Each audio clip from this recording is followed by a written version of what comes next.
A homeowners association can feel all-powerful. In their little corner of the world, they can seem like a law unto themselves, a tiny kingdom with a board of directors playing king.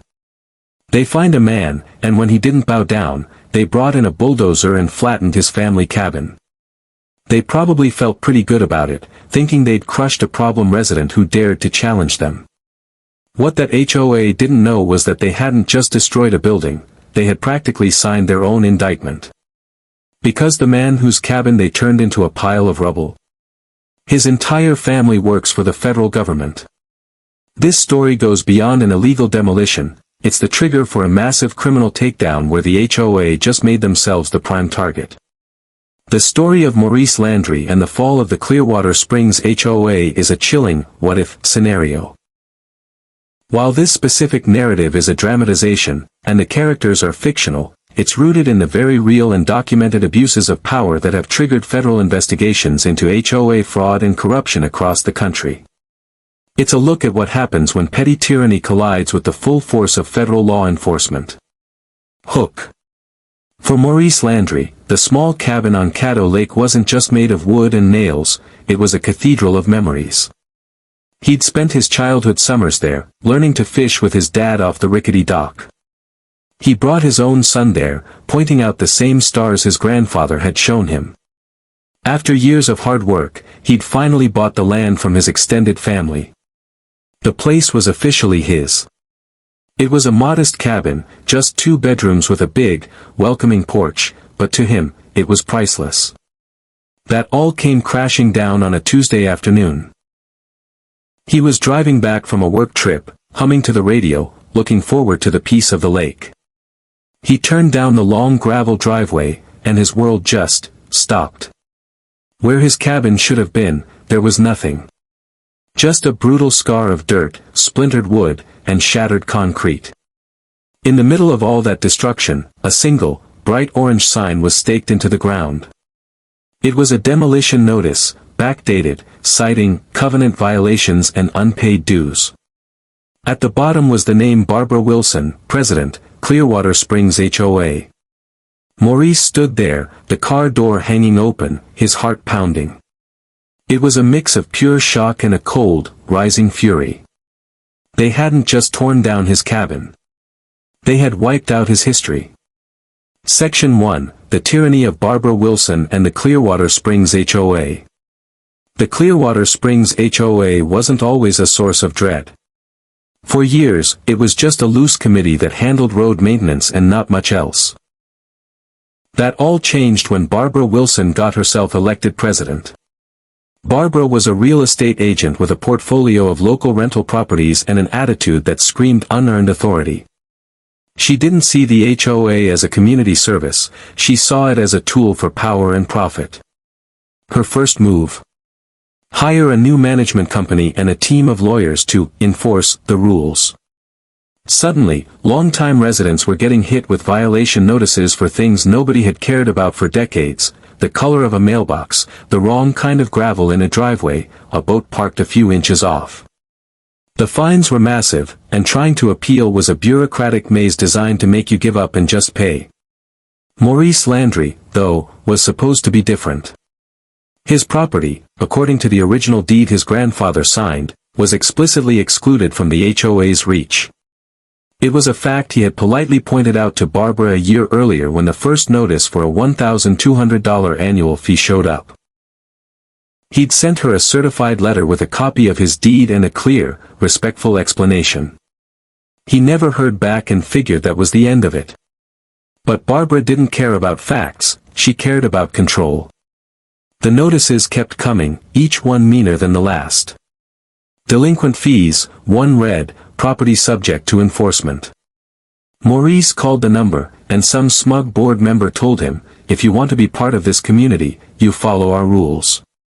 The old papers don't matter. Maurice knew that was garbage. He even checked with a local attorney who confirmed his deed was ironclad. The HOA had zero legal authority over his land. Feeling secure, he ignored the demands, recognizing them for what they were, a shakedown. He badly underestimated Barbara's nerve. He found out later from a neighbor that Barbara had called an emergency board meeting. There, she painted Maurice as a defiant freeloader, enjoying the community perks without paying his share. She called him a problem that needed a decisive solution. She waved around a stack of papers she claimed were legal findings that gave the HOA the right to put a lien on his property and take remedial action. Nobody on the board, a mix of retirees and folks too intimidated by Barbara to speak up, dared to question her. They didn't know the papers were fakes, created by one of Barbara's associates and stamped with a phony county seal. She had invented a legal justification out of thin air. And this was Barbara's playbook. A later federal investigation would uncover that this was her MO. She saw HOAs as the perfect tool for a specific crime: find properties owned by the elderly, out-of-towners, or minorities, then manufacture violations to charge insane fines. When the owners couldn't pay, she'd use forged documents to place fraudulent liens on their homes, often snapping them up for pennies on the dollar at rigged auctions. Maurice's cabin was just her next target. His refusal to pay wasn't a problem for her, it was an opportunity. She didn't want his money. She wanted his land.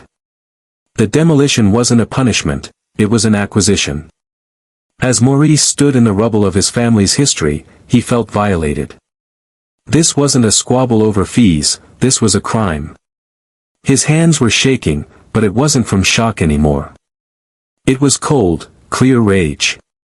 He pulled out his phone, scrolled through his contacts, and pressed Dana. His daughter answered on the second ring. "Hey Dad, what's up?"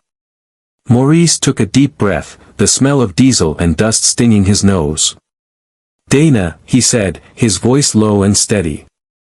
"Someone demolished the cabin. The HOA. They tore it all down." There was dead silence on the line. Maurice could almost hear the gears turning in his daughter's head. When she finally spoke, her voice had lost all its warmth. It was replaced by something cold, sharp, and focused. "Don't touch anything, Dad. Don't speak to anyone. I'm on my way. I'm bringing my team." Barbara Wilson had made a fatal mistake. She thought she was dealing with a lone, heartbroken man. She had no idea she'd just declared war on the United States Department of Justice. Section 2, The Gathering Storm, a family of federal agents. To an outsider, the Landry family was pretty average. Maurice was a retired project manager. His daughter, Dana, was a consultant who traveled a lot. But inside the world of federal law enforcement, the Landry name meant something. Maurice himself was a retired enforcement officer from the Bureau of Land Management. His consultant daughter, Dana. She was a senior prosecutor in the DOJ's criminal division, a specialist in taking down complex financial crime and racketeering cases. Her brother, Matt, was a seasoned agent in the FBI's public corruption unit. And her cousin? A forensics wizard with IRS criminal investigation. When Dana said she was bringing her team, she wasn't kidding. She was activating a network of some of the most feared investigators in the country. Dana showed up the next morning, and she wasn't alone. Her brother, Matt, the FBI agent, was with her. They didn't look at the rubble with sadness, they looked at it like a crime scene. While Maurice told them about his fight with Barbara Wilson, Matt was already walking the perimeter, snapping photos, and bagging the demolition notice as evidence. Dana was on the phone, speaking in quiet, coded language to her DOJ colleagues. "This isn't just destruction of property, Dad," Dana said, her eyes fixed on the forged demo order. "This is wire fraud, mail fraud, and likely a conspiracy. They used the Postal Service to send fake notices. They created fake legal documents. This is a pattern." Overwhelmed, Maurice suggested calling the local sheriff. Matt let out a short, bitter laugh. "Dad, people like this don't operate so openly unless they have the local cops in their pocket or totally fooled. We'll file a local report for the paper trail, but that's it. The real case here is federal." He was right. When Maurice went to the Harrison County Sheriff's Office, the deputy on duty couldn't have been more dismissive. He glanced at the report, saw HOA dispute, and sighed. "Sir, this is a civil matter. You'll have to take it up with the board or sue them." He barely even looked at the photos of the demolished cabin.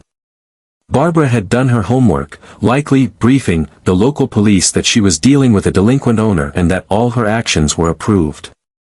She made it sound routine. This was a classic move, as Dana explained later. "They create a fog of legitimacy," she told Maurice. "They count on local cops being too overworked to look closely at what seems like a petty squabble. But they left a trail. A big one." The first thread they pulled was the demolition company. Matt paid the owner a visit. The guy was sweating bullets and quickly started talking. He said Barbara Wilson paid him in cash, swore it was a fully approved foreclosure and demolition, and even showed him a document with what looked like a judge's signature. He was just a contractor doing the job he was paid for. But he kept a copy of the work order Barbara gave him. That work order was the next thread. Dana sent a photo of it to her cousin at the IRCI. Within hours, the answer came back. The county seal was a cheap digital forgery. The document template was a match for ones used in 3 other counties where elderly residents had lost their homes under very suspicious circumstances. And that's when the case blew wide open. Dana used her DOJ authority to start pulling records. She found that the Clearwater Springs HOA wasn't a non-profit like most HOAs.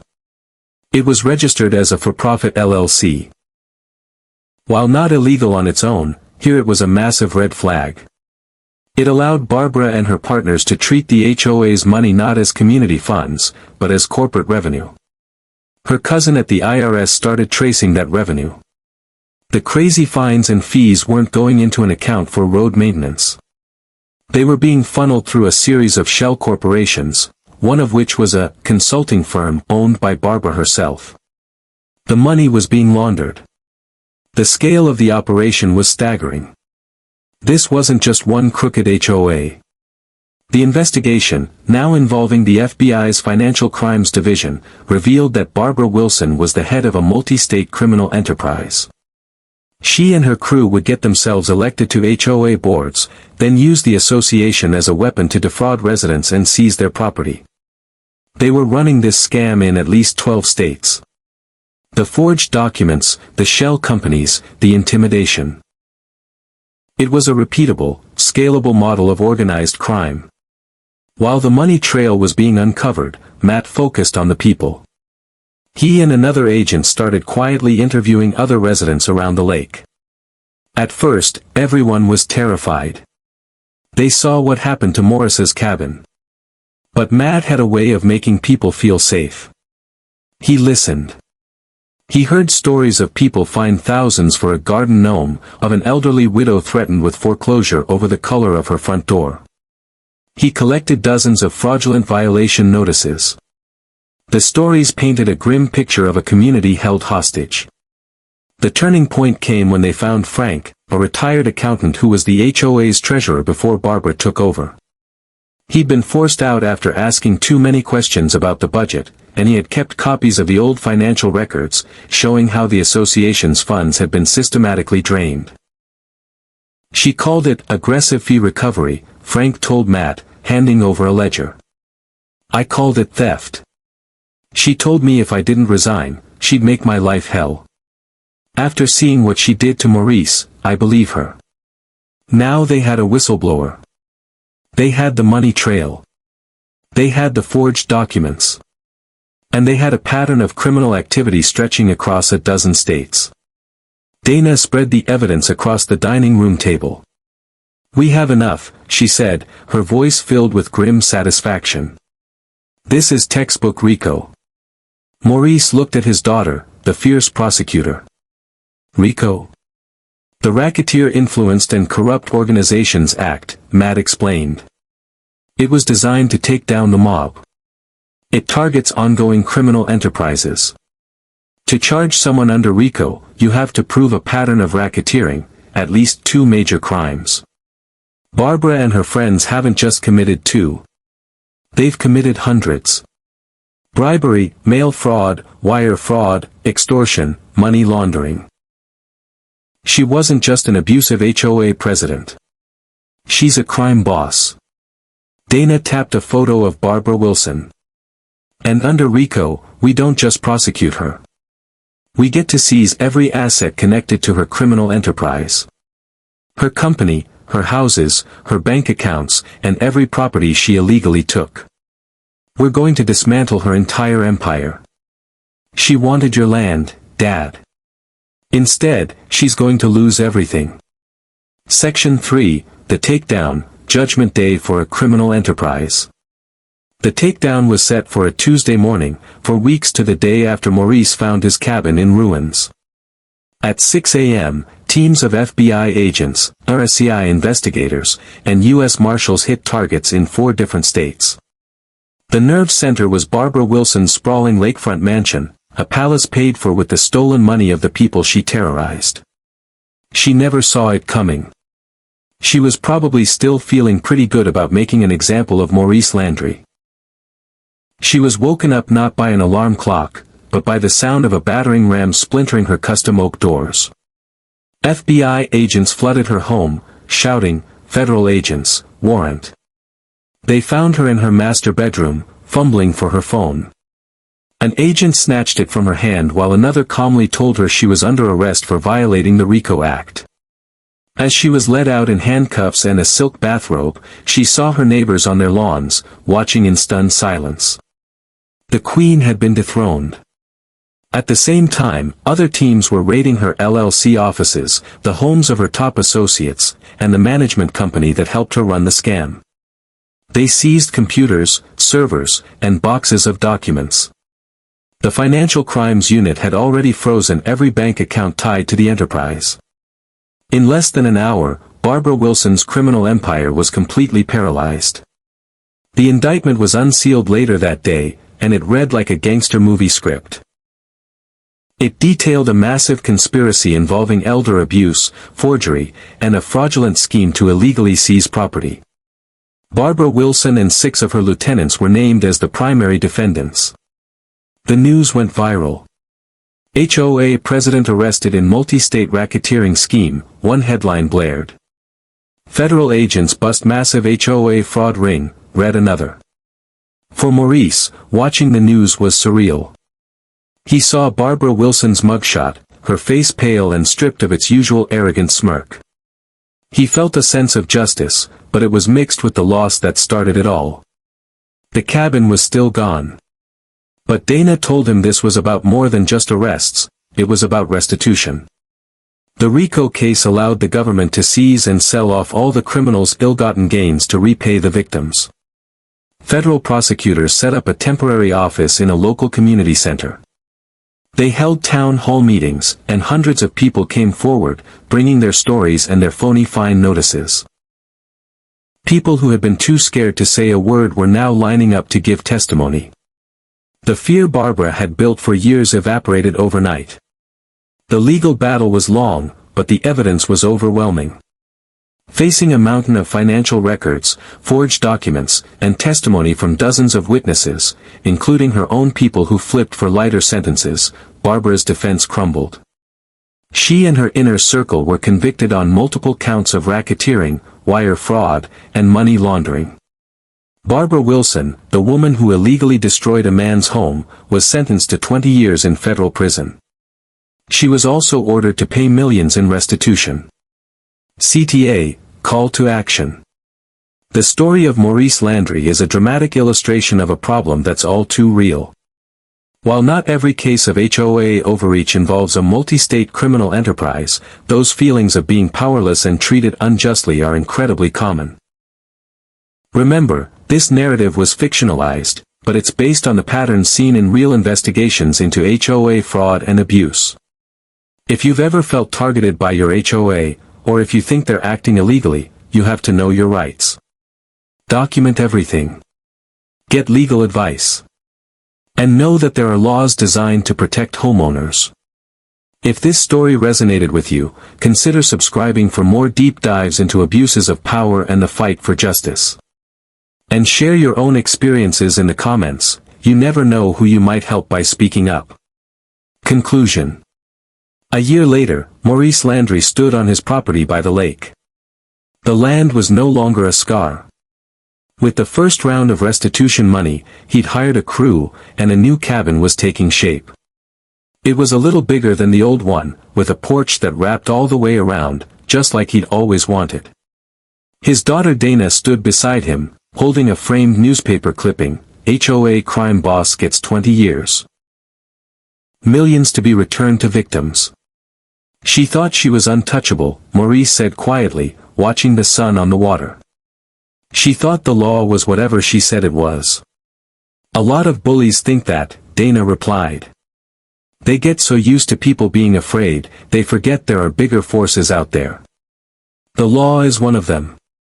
And our family, well, we're another. They had one. Barbara Wilson was in a federal penitentiary and her network was dismantled.